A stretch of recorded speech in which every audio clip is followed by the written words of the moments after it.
الحمد لله رب العالمين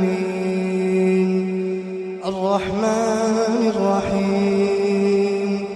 مالك يوم الدين إياك نعبد وإياك نستعين اهدنا الصراط المستقيم صراط الذين أنعمت عليهم غير المغضوب عليهم ولا الضالين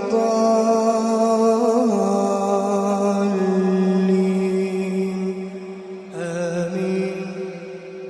كنتم خير أمة أخرجت للناس تأمرون بالمعروف وتنهون عن المنكر وتؤمنون بالله ولو آمن أهل الكتاب لكان خيرا لهم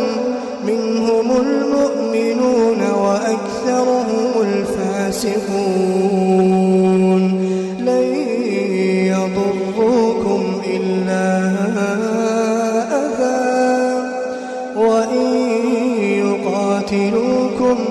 وإن يقاتلوكم يولوكم الأدبار ثم لا ينصرون ضربت عليهم الذلة أينما ثقفوا إلا بحبل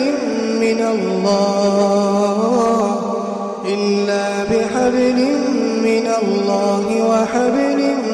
من الناس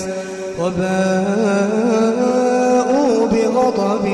من الله وضربت عليهم المسكنة ذلك بأنهم كانوا يكفرون بآيات الله ويقتلون الأنبياء بغير حق ذلك بما عصوا وكانوا يعتدون.